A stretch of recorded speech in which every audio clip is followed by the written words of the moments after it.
Just a few fantasy points. That's the difference between winning and losing in most fantasy football matchups, especially in 2022 when scoring and fantasy scoring has been down across the board in the NFL. So our start and sit decisions, they're amplified. They're more important as we head down the stretch in the 2022 fantasy football season. What's up, everyone? My name is Matt Savoca at Draftaholic, and I am back on the Stokastic Fantasy Football channel breaking down your 10 toughest start and sit decisions for Week 8. Last week was a doozy, so many superstars getting injured, and that means it's time to dig in. You probably got a few new players on your bench, and it's time to decide whether we flex them or we fade them heading into Week 8. And I got to tell you about our awesome sponsor, BetMGM. You can turn $10 into $200 really easily by clicking the link in the video description below, but we got too much to get into. Let's head into the Week 8 start-sit decision. We'll start with Seahawks receiver Marquise Goodwin. I'm starting him this week, assuming that DK Metcalf isn't playing this week or for the next couple weeks. Despite that good news about his knee injury, I think Marquise Goodwin is the one who stands to benefit the most in the Seahawks offense. The Giants, their opponent this week, despite a 6-1 record, they are still 26th in yards allowed per pass attempt, and Geno has the Seahawks offense ranked top 5 in Football Outsiders pass DVOA. I can't believe it. He's playing awesome this year, and they'll be sure to feature Tyler Lockett and their running back Kenneth Walker III over a player like Marquise Goodwin, who has topped out at 5 targets this year, and he won't score 2 touchdowns like he did last week, but still, Goodwin, a speedster on a team that can suddenly utilize speed. I like him going against the Giants this week.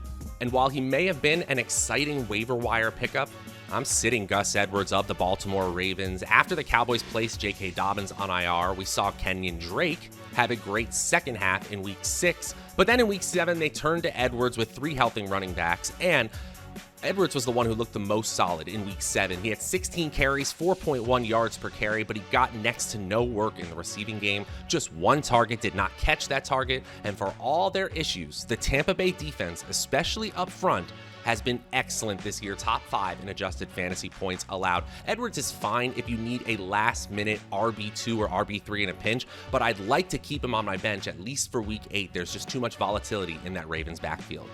Hey guys, just want to tell you about an awesome offer from our friends over at BetMGM. If you're watching over on YouTube, you see the banner at the top of your screen. It is just an awesome time to get over into the action there. If you make a $10 pregame money line bet on any team, any sport, and a player in the NBA hits a 3-pointer on the same day, that's all that needs to happen, you get $200 in free bets. Just an incredible offer from our friends at BetMGM. Make sure to click the link in the video description below to get started today. Not eligible in all states.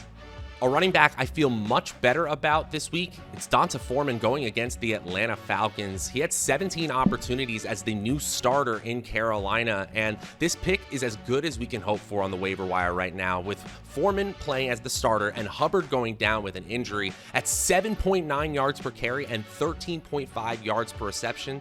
That's insane efficiency. We're not going to see that every single week. But Chuba Hubbard, again, questionable coming into this one. Even if he suits up, he'll be far from 100%. Foreman against Atlanta's bottom-tier defense is a high-end RB2 with a solid floor and a decent ceiling in Week 8. Another running back who you may have some trepidation about, but I don't. It's Michael Carter. At least this week for the New York Jets. The Jets clearly didn't feel comfortable enough rolling with him rest of season, but I think Carter is the one that gets a majority of the usage this Sunday. Carter had 15 opportunities against the Broncos in their ugly Week 7 win, and I know we can't fully project the usage. We know James Robinson is coming in, but after seeing Chicago gash the Patriots, the Jets' Week 8 opponent, with RB passes, swing passes, and through the rushing game, I think it's easy to say that Michael Carter is a sneaky flex play. I like him rest of season as well.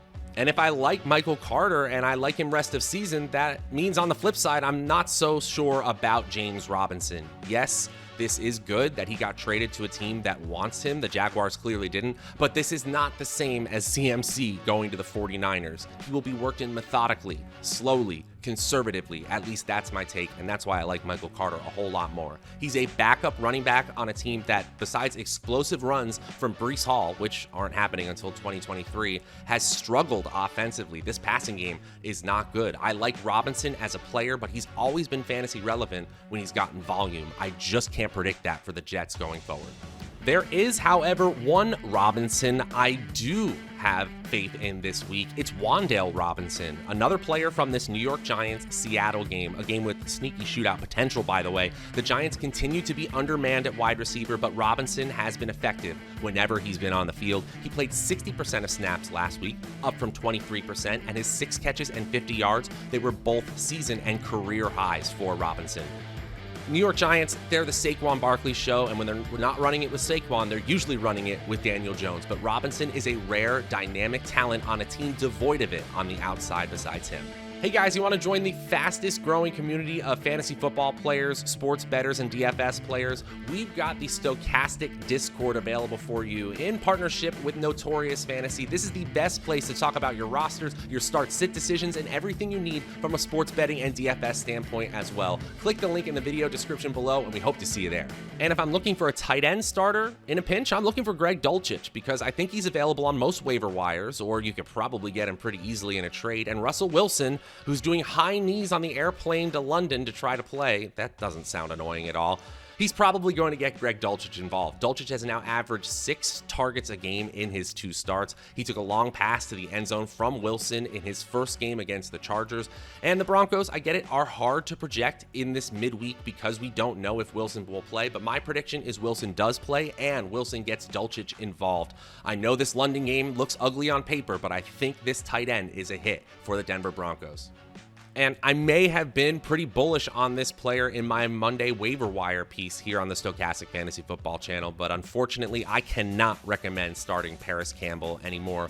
I was so excited just a few days ago, but that was because the Colts, at the very least with Matt Ryan, led the league in completions per game. Now with Sam Ehlinger, it can go badly. It can go really badly. It can get way worse for the Indianapolis Colts pass catchers. I get if you need to start Jonathan Taylor, of course, or even Michael Pittman, but outside of those 2 players, you cannot trust any skill position players with Sam Ehlinger. This is going to be tough to watch to begin with. I hope I'm wrong. Honestly, Colts fan, I hope I am, but this is going to get worse before it gets better. Even though Paris Campbell had 23 targets over his last 2 games, he should stay on your bench week 8. If we need a quarterback, a streamer this week, I think Justin Fields is finally getting the usage we want him to get. And by usage, I mean rushing usage, because this team simply is not passing the ball. He has passed 22 or less times in 6 games already this season. That is the most in the NFL. This is a below average passing offense that passes the least amount in the NFL. But here's what we love to see: 14 rushes last week, 12 rushes the week before that. The most he had ever rushed in a game was 11 times prior to that, and he had seen 7 types of rush games. That's not going to do it. We need double-digit rush attempts. That's what we've seen the last 2 weeks. I like this matchup going forward against Dallas because they're tough and they're going to force him to scramble. Justin Fields scrambling is probably the best thing the Bears can do in the passing game, and that's a sad thing to say. And if you're thinking of playing tight end Irv Smith this week because he caught a touchdown the last time he was on the field, don't do this to yourself, people. Minnesota is 5-1, and they're looking pretty good offensively, but they're looking good for reasons other than Irv Smith. Dalvin Cook, Adam Thielen, Justin Jefferson, to say the least. Smith is a part-time player splitting snaps with Johnny Munt at the tight end position, and he hasn't seen more than 5 targets since week 3. I get it, the Arizona pass defense, it's an easy matchup. They're bottom 12 in the NFL against the pass, but they are simply better options, more full-time players at the tight end position. Smith routes out the end of my do not start list. And that's going to do it, guys. There's my take on the 10 toughest start and sit decisions for week 8. Remember to take advantage of that awesome offer from BetMGM and to get into the growing fantasy football community over on Discord. Until next time, I'm Matt Savoca from Stokastic Fantasy Football. We'll see you guys later.